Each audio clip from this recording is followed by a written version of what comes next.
Good evening, it's 11 p.m. on the hour. You're now with me, Douglas Elliott, for TVS Nightline. Tonight's top headlines.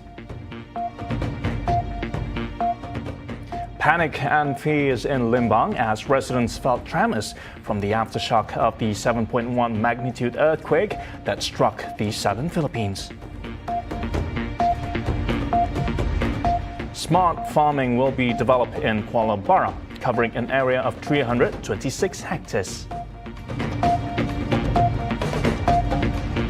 And NIAH cave status as a UNESCO World Heritage Site will be known by the end of this month.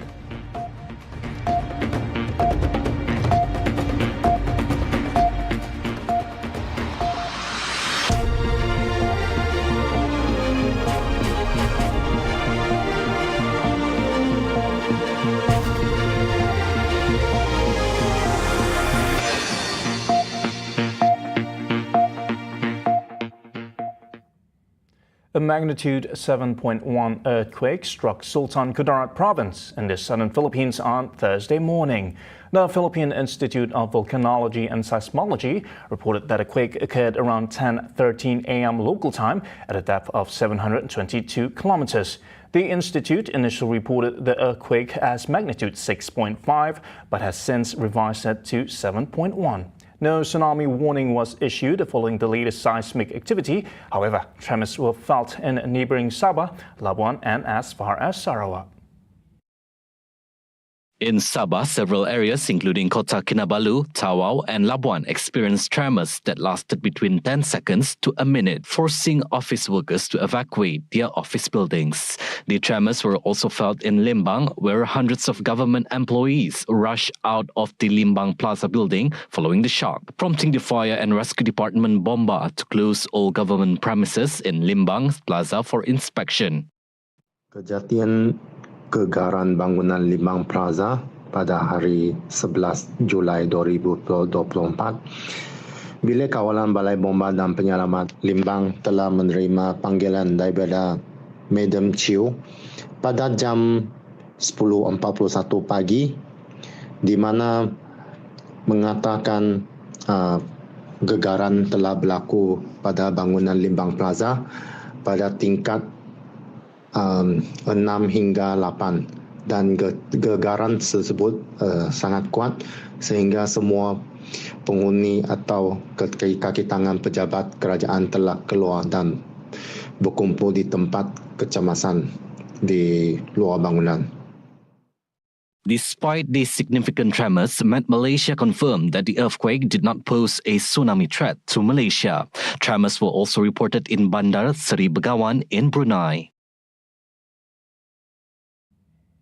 Urban agriculture, utilizing the concept of smart farming, will be developed in KUALA, BARAM, covering an area of 326 hectares. Premier of Sarawak, Dato' Petinggi Tan Sri Abang Johari Tun Oping, said the project will be implemented by the Land Custody and Development Authority and Symphony Strategy Sendirian Berhad.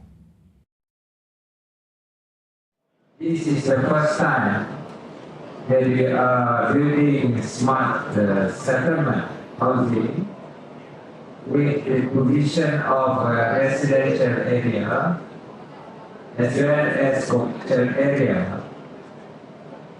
And next to it is an area for smart farming, where the buyers, the owners of the affordable housing development or affordable housing owners can also participate in urban smart farming using the latest technology, including IoT and also greenhouse farming. He was met by the media after visiting the smart farming site at Lot 517, KUALA, BARAM in Miri earlier today. Abang Johari said the smart farming is in line with aspects of food security, especially in producing fruit that can be sold in domestic and international markets. People who are staying in this area can participate together with the company separately for them to produce particular fruits in that area. At the same time, behind the house, because we have ample land, we need a compound for them to do smart farming.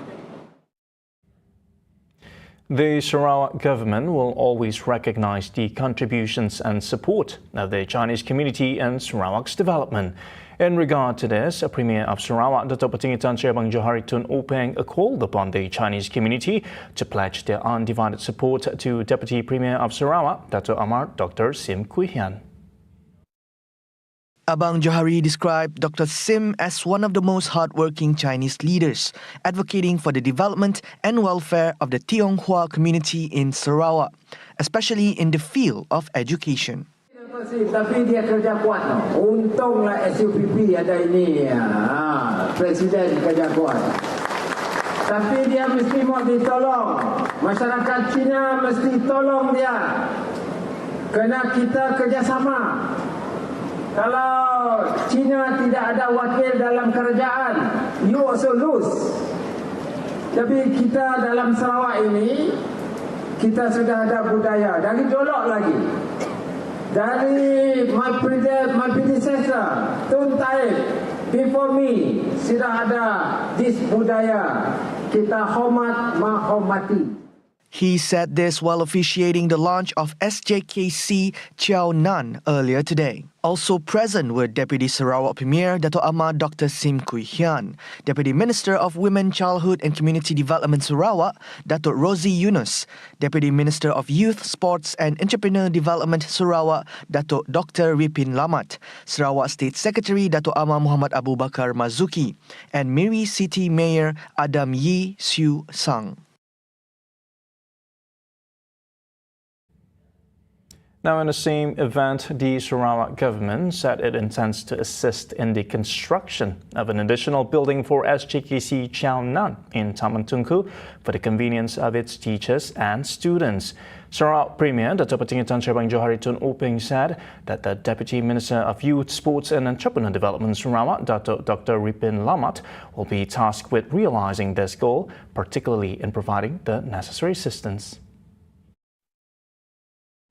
Kita bantu sama bantu, tolong sama tolong, sebab pendidikan ini sangat penting. Education is very, very important. Meanwhile, Abang Johari believes that Sarawak possesses treasures and resources that can be enhanced and developed for the nation's benefit. He explained that parents must emphasize important subjects like chemistry and physics, and education in science, technology, engineering, and mathematics, STEM, as well as train their children with the latest knowledge related to the new economy, such as hydrogen energy. Sebab itu, kita mesti latih anak kita dalam subjek-subjek yang penting supaya kita dapat membangunkan negeri kita. The development project for SJKC Chia Nan amounts to 8.8 million ringgit, with 5.8 million ringgit provided by the Sarawak government. At present, the school has enrolled 120 students from Year 1 to Year 3, who commenced their schooling session a few days ago. In other development, the new Centre of Technical Excellence Santex campus building in Lawas is nearing completion and is expected to be ready by this year. Deputy Premier of Sarawak, Dato' Amar Awang Tengah Ali Hassan, announced that the new campus will enhance technical and vocational skills development in Sarawak to produce skilled talents for future industry needs. Dari segi fizikalnya, kampus tetap Santex ini sudah siap. Ya. Jadi pihak Yayasan Sarawak nanti akan menetapkan tarikh bila untuk ianya dapat digunakan. Ya. masa ini masih beroperasi di kampus yang sementara. At the same time, Awang Tengah shared that the development of the Mara Junior Science College MRSM in Lawas is also progressing smoothly. Mengenai dengan MRSM, ya, kita telah pun mengagihkan satu tapak, ya, dan perjumpaan saya yang terakhir bersama dengan YAB Timbalan Perdana Menteri yang juga menjadi Datuk Zahid, Menteri Luar Bandar dan Pembangunan Wilayah. Dia akan memastikan bahawa ini akan dapat dilaksanakan. Furthermore, he said the MRSM Lawas will be equipped with various modern facilities, thus providing the best educational facilities for the children of Lawas. Now, still on education, Sarawak's free education program, set to commence in 2026, is expected to provide significant benefits to Sarawakian students pursuing higher education in state-owned universities. Deputy Premier of Sarawak, Dato' Amar Awang Tengah Ali Hassan, stated that the Sarawak government is committed to realising the goal of providing free tertiary education to Sarawakian in line with the region's economic strength. Noting that the move stands to benefit all Sarawakians, he urged students, especially from Limbang and Lawas, to grab this opportunity to improve on their academic standings. Ini adalah satu peluang untuk kita meningkatkan pelajaran kita ke peringkat tinggi, ya. Dan kita tumpukan, ya, kepada anak-anak Sarawak untuk melanjutkan pelajaran di universiti milik Kerajaan Sarawak. Dan kita sudah ada memiliki beberapa universiti. Jadi ini adalah satu peluang, ya, untuk kita memajukan pendidikan di kalangan anak bangsa kita, termasuk kita di Lawas ini, ya. Awang Tengah, who is also the Minister of Natural Resources and Urban Development and the Minister of International Trade, Industry and Investment of Sarawak, said that 160 million ringgit has been allocated under the Northern Region Development Agency (NRDA) for the improvement of school buildings and other educational infrastructure. The decision on Sarawak's application to list the NIAH Caves as a UNESCO World Heritage Site will be known by the end of this month. Minister of Tourism, Creative Industries and Performing Arts Sarawak, Dato' Sri Abdul Karim Rahman Hamzah, he is confident that the NIAH Caves will be able to get recognition due to its rich prehistoric discoveries. Karim added that if Sarawak succeeds in getting the UNESCO heritage recognition, NIAH Cave will be another important tourism product that can highlight Malaysia's diverse cultural and historical heritage globally. According to him, the NIAH Cave holds a high sentimental value and is easily accessible by road from Miri. Abdul Karim explained that records show that Homo sapiens have lived in NIAH Caves 40,000 years ago. But recent technological research done by the Sarawak Museum and the University of New South Wales, Australia, have found that humans have inhabited NIAH Caves for much longer.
Welcome back. Ministry of Education will ensure all 712 outstanding students who scored 10 A's and above in SPM examination will receive their matriculation program offers by the third week of August at the latest.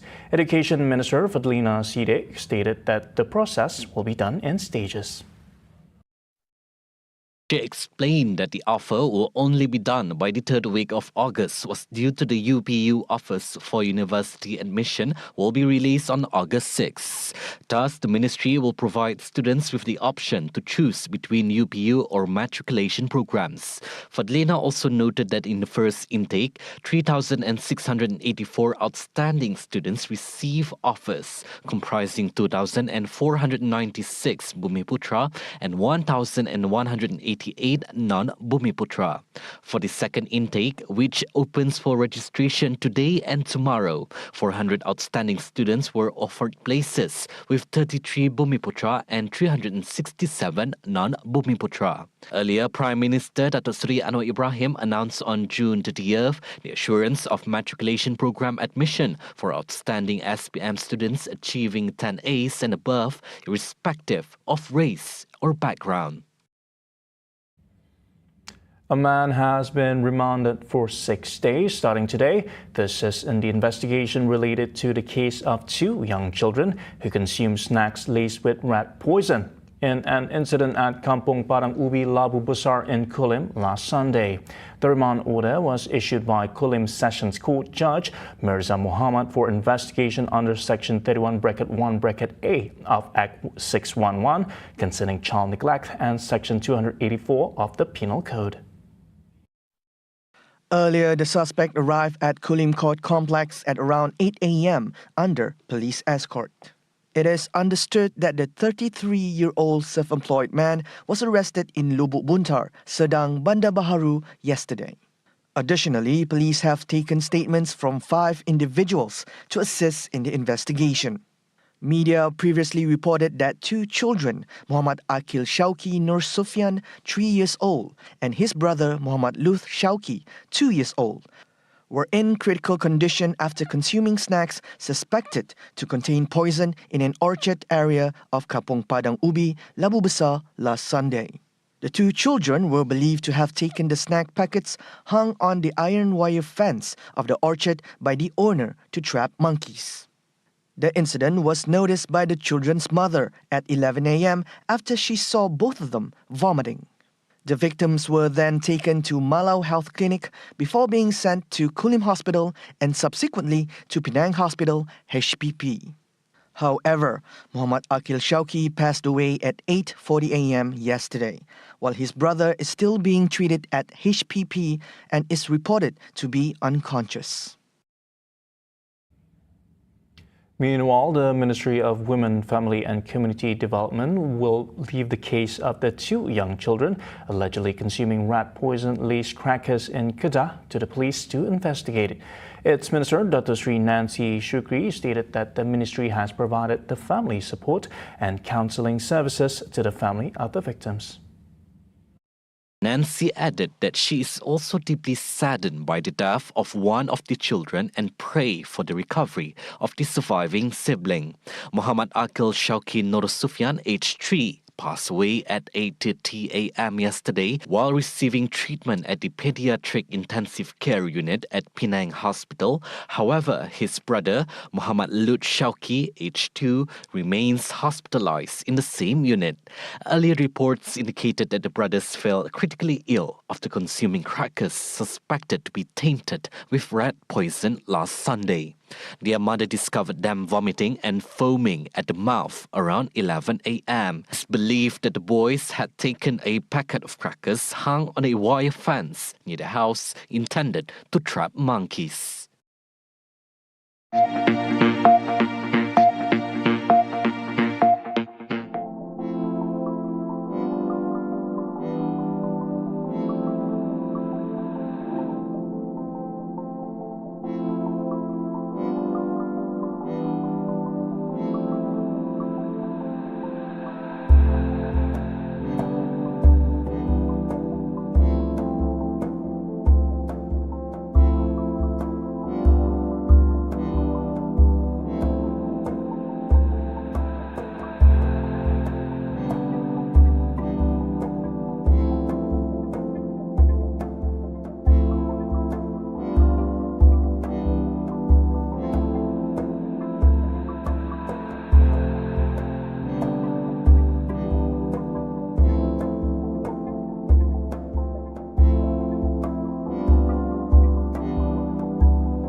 In global news, the Israeli army announced that it has completed its mission in Shujaya, an eastern Gaza neighborhood that has endured violent fighting for 2 weeks.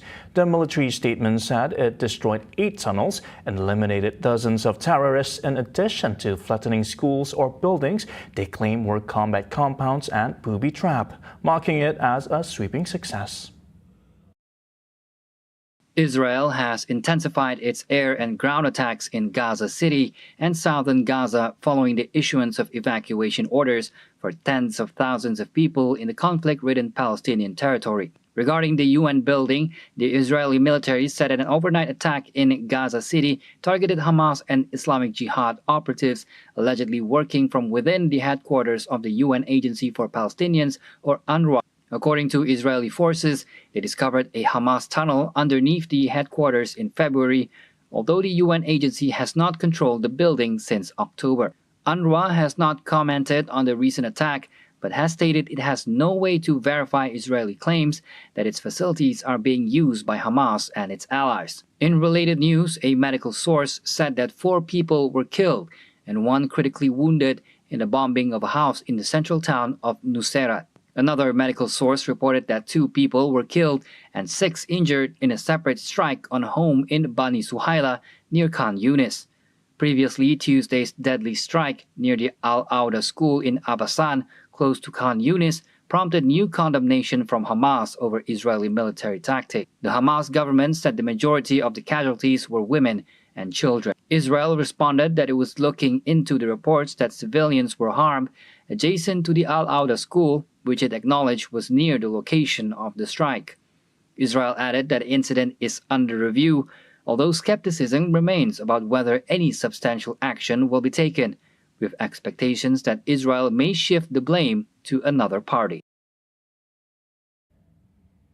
Spanish Prime Minister Pedro Sanchez slammed NATO for its apparent double standards as the entity openly condemns the conflict in Ukraine while supporting Israel in its mass killings of civilians in Gaza. Spain under Sanchez has infuriated Israel's right-wing government by recognizing a Palestinian state and criticizing Israel's conduct of its war against Hamas. At NATO's 75th anniversary summit in Washington, Sanchez said the world needed to press to stop this terrible humanitarian crisis affecting the Palestinians and called for an international peace conference to push for a Palestinian state. He added that with Israel's senseless aggressive actions, there is a real risk of the conflict escalating to Lebanon. But Sanchez said he also supported democracy, freedom, and the right to exist of a country such as Ukraine. During the summit, NATO leaders issued a declaration that said Kiev was on an irreversible path to join the alliance. Meanwhile, United States representative announced it will ship 500-pound bombs from the suspended 2,000-pound bombs to Israel. In China, at least 6 people were killed as record rains struck China's southwest megacity of Chongqing as the country endures a summer of extreme weather. Torrential rain was reported since Wednesday to Thursday, affecting 32 million of its population. Extreme rainfall has hit parts of China in a flood season that started earlier than usual this year. State TV reported that 4 people had died in landslides and a further 2 had drowned on Thursday.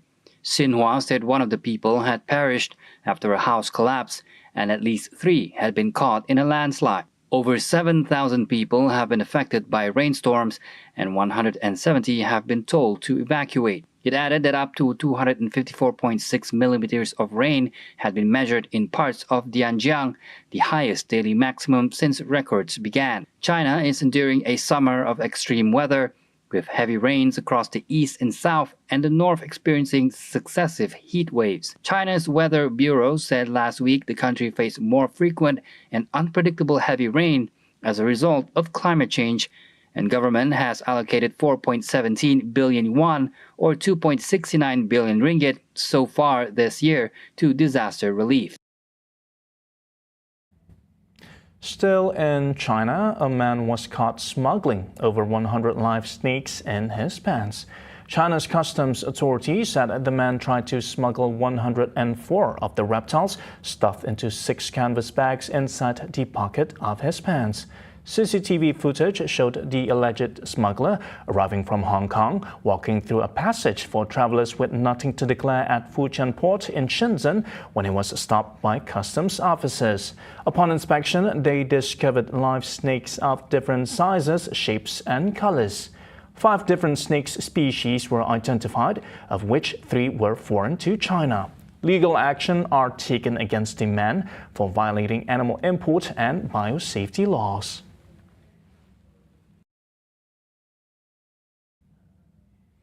See the world closer with TVS as we bring you the latest news updates, both locally and internationally. For up-to-the-minute headlines, head on over to our website at tvsarawak.my or follow us on our social media platforms. And those were the updates on TVS Nightline. I'm Douglas Hillett. Thank you for watching and good night.